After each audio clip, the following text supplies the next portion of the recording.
Madam நீங்க யாருன்னு எனக்கு தெரியலையே. கண்ணாடி போட்டுக்கோங்கண்ணா, தெரியும். நான் உங்க கம்பெனி எம்டியோட டாக்டர். நேத்துல இருந்து அப்பா பதிலா நான் தான் ரெஸ்பான்சிபிலிட்டிஸ் எல்லாம் டேக் ஓவர் பண்ணிட்டு இருக்கேன். ஒரு வாரமா கம்பெனில ஏகப்பட்ட பிரச்சனை.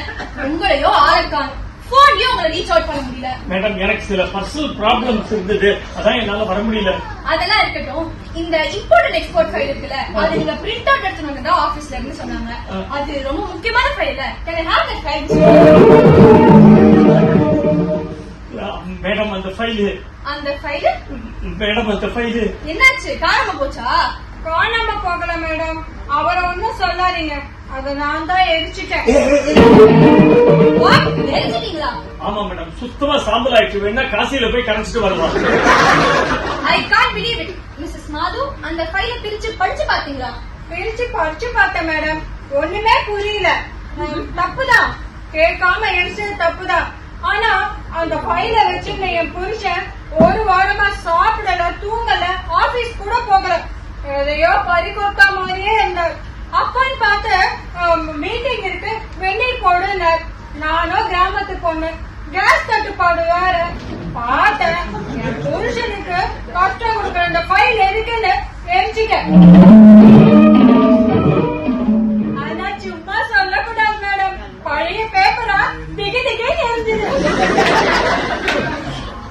மேடம் சாரி, உங்களை நிக்க வச்சே பேசிட்டு இருக்கேன். ஒரு நிமிஷம் காஃபி போட்டு கொண்டு வரேன். I am very sorry madam, அவ படிக்காத தெரியாதமா அந்த காரியத்தை பண்ணிட்டா. பட் கவலைப்படாதீங்க, ஆபீஸ்ல ஒரு டிஜிட்டல் காப்பி இருக்கு, நான் அதுல இருந்து உங்களுக்கு ஒரு ஃபைல போட்டு கொடுத்துறேன். No no, not necessary. அதெல்லாம் டெலீட் பண்ணிட்டு தான் நான் இங்க வந்திருக்கேன். டெலீட் பண்ணிட்டீங்களா? ஏன்? ஆமா, நம்ம ஆபீஸ்ல எங்க அப்பாவுக்கே தெரியாம பல நாளா பிரச்சனை போயிட்டு இருக்கு. அதுவும் இந்த இம்போர்ட் எக்ஸ்போர்ட் ஃபைலுக்கு அதுல ஏகப்பட்ட பிரச்சனை. சரி, இதெல்லாம் சரி பண்ணிடலாம் அப்படின்னு உள்ள வரும்போதுதான் அந்த ஃபைல காணும், நீங்க பிரிண்ட் அவுட் எடுத்துட்டு வந்தீங்க அப்படின்னு சொன்னாங்க. அந்த ஃபைல் மட்டும் அவங்க கையில கிடைச்சது, நம்ம கம்பெனியை இழுத்து போற நிலைமையில கூட வரலாம். இன்னைக்கு உங்க வைஃப் பண்ண இன்னசென்ட் காரியத்துக்காக நீங்க, நான் மட்டும் இல்ல, நம்ம கம்பெனியே காப்பாற்றப்பட்டிருக்கு. பாத்தீங்களா, என் பொண்ணு சோடா கிளாஸ்ல டாப் கிளாஸ். மிஸ்டர் மாது, இன்னைக்கு உங்க வைஃப் பண்ண நல்ல காரியத்துக்காக நான் உங்களுக்கு சீனியர் மேனேஜரா ப்ரமோஷன் கொடுக்குறேன். என்ன சொல்றீங்க நீங்க? ஆமா, இன்னைக்கு ஒன் டே உங்க வைஃபோட செலிப்ரேட் பண்ணிட்டு வந்து நாளைக்கு வந்து ஆர்டர் வாங்கிக்கோங்க. இப்ப சொல்லுங்கண்ணா, நான் தத்தியா? நீ தத்திய இல்ல, மகா புத்தி கூர்மா. என்ன புரிஞ்சுக்கல, நான் தான் ஜடம். அப்ப இந்த கோட்டால இனிமே அது நமக்கு வேண்டாமா? இவதான் சீனோ 10 வருஷமா உங்க கம்பெனில தான் பியூனா இருந்தது, இப்பதான் கிளர்க்கா இருக்காரு. எனக்கு ஒரே ஒரு ஆசைதான், இவரை எப்படியாவது ஒரு ஆபீசர் ஆக்கி பார்த்துக்கணும்னு. நீங்க மட்டும் மனசு வச்சீங்கன்னா அவர் ஒரு ஆபீசர் ஆக்கிடலாம். இதையேமா அவங்க கிட்ட கேக்குற? நாளைக்கு ஆபீஸ்ல 4-5 பைல் எடுத்து வந்து எரிச்சிடுறேன்.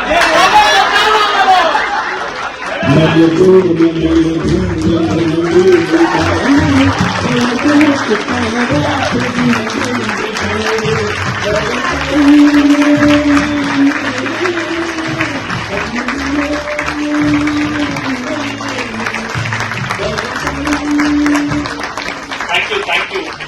இந்த கிளாஸ் தான் கிரேசி போய் சேரும்.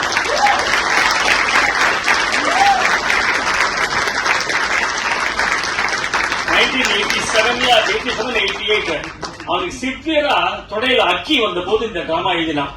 அப்ப மோகன் சொன்னா, சென்னையில அப்ப வந்து சத்ய சாய்பாபா அவர டைம், பாபாட்ட வேண்டிட்டு அவன் உட்காந்து இந்த டிராமா எழுத ஆரம்பிச்சான். அவ்வளவு பெயின் இந்த டிராமா எழுதும்போது, ஒரு 15 நாள் அத்தனை பெயின். கரெக்டா எழுதி முடிக்கிறான். அன்னைக்குதான் பாபா சென்னைக்கு வர்றாரு. காலையில மோகன் போய் அவரை பார்த்துட்டு வந்து ஸ்கிரிப்ட் எங்கள்கிட்ட எல்லாம் கொடுத்தான் ரிஹர்சலுக்கு. அன்னைக்கு எழுதின 88 எழுதின டைலாக் ஒரு வரி கூட நாங்க மாத்தல, அப்படியே நாங்க பண்ணிருக்கோம்.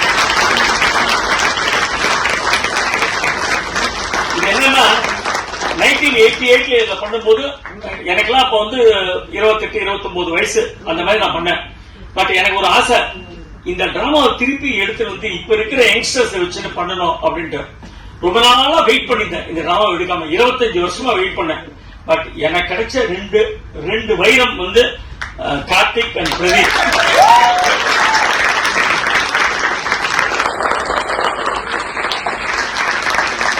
அவங்க வந்ததுக்கு அப்புறம் தான் எனக்கு இந்த டிராமாவை எடுக்கணும்ன்ற ஆசையே வந்தது.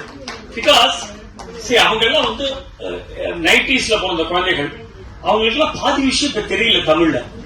நான் வந்து என்னோட நியூசன்ஸ் அவங்களுக்கு ரொம்ப பிடிக்கும். அப்படின்னா நியூசன்ஸா அதான் கள்ளம் கபடம் இல்லாத ஒரு வெகுளித்தனம். கள்ளம் கபடம்ங்கிறது அவங்க சொல்ல வரல.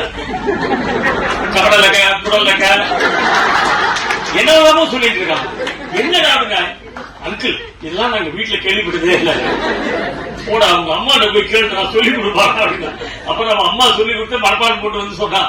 பட் என்னன்னா அந்த சின்சியாரிட்டி இத சொல்லி ஆகணும் அப்படிங்கிற ஒரு நெறி அதுதான் அப்ரிஷியேட் பண்ண கார்த்திக். இந்த டிராமா 25 நாளா ரிஹர்சல் பண்றோம். லிட்டரலா பெண்டு நிமித்தினாங்க உங்களை ரிஹர்சலுக்கு. அதே மாதிரி லக்ஷ்மி அண்ட் ஸ்ரீவித்யா இதெல்லாம் அந்த டிராமாவை பார்த்தது கிடையாது. அந்த டாக்குமெண்ட்ரி தெரியாது அவங்களுக்கு என்னன்னே தெரியாது. பட் இந்த டிராமாவை புரிஞ்சுட்டு அதுக்கப்புறம் இவங்க எல்லாம் நடிக்க ஆரம்பிச்சாங்க. Of course with help of Ramesh, Ravishankar,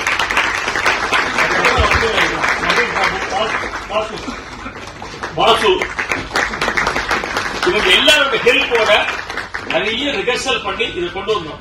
இந்த டிராமா வந்து கடைசியில எண்ட் வந்து நாங்க முதல்ல வேற மாதிரி வச்சிருந்தோம். ஏன்னா 2.25 மணி நேரம் டிராமா. அந்த காலத்துல 2 hours and 15 minutes போடுவோம். 6:45 ஆரம்பிச்சா 9 மணிக்கு டிராமா முடியும். பட் இப்ப அந்த மாதிரி போட்டா யாரும் தியேட்டர்ல உட்கார மாட்டாங்க. சோ 8-8:30 மணிக்கு எல்லாரும் வீட்டுக்கு போயானோம். கொஞ்சம் 8:40 வரைக்கும் நம்ம எக்ஸ்டெண்ட் பண்ணலாம். சோ இது எப்படி முடிக்கிறதுன்னு யோசிச்சிருந்தேன். மோகனும் இல்ல எப்படி முடிக்கிறதுன்னு யோசிச்சிருந்தேன்.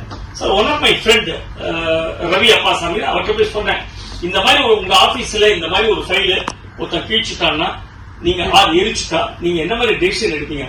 அவர் என்ன சொன்னார்னா, அந்த பொண்ணு பாயிண்ட் ஆஃப் வியூல பாரு, அவ தன் புருஷனுக்கு ப்ராப்ளம் கொடுக்கல அந்த ஃபைல் இருக்கக்கூடாதுன்னு சொல்றான். அதையே பாயிண்ட் ஆஃப் வியூ, அதோட வேற எதுவுமே சொல்லாது.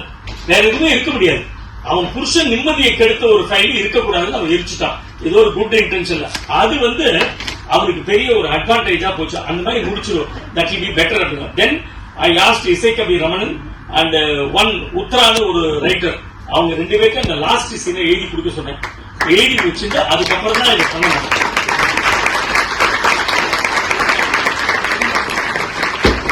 டெஃபினட்டா இந்த என்டையர் டீமுக்கு ஒரு பெரிய கிளாப்ஸ் கொடுக்கணும்.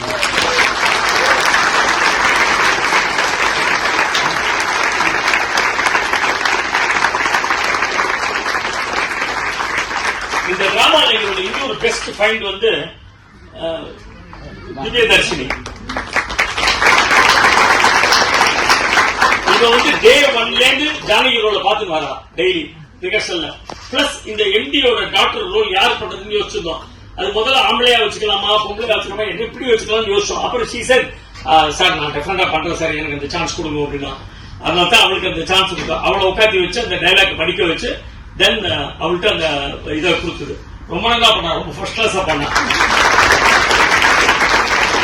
முக்கியமா எல்லாருக்கும் என்டையர் ட்ரூப்புக்கு நான் தேங்க் பண்ணிக்கிறேன். ஏன்னா என்னோட ட்ரீம் ப்ராஜெக்ட் இது. இதை திருப்பி கொண்டு வரணும். ஏன்னா எல்லா டிராமாவையும் இவங்க எல்லாரையும் வச்சு திருப்பி கொண்டு வரணும்னு இருக்கேன். இன்னும் 1 or 2 யங்ஸ்டர்ஸ் எடுத்துக்க போறேன்.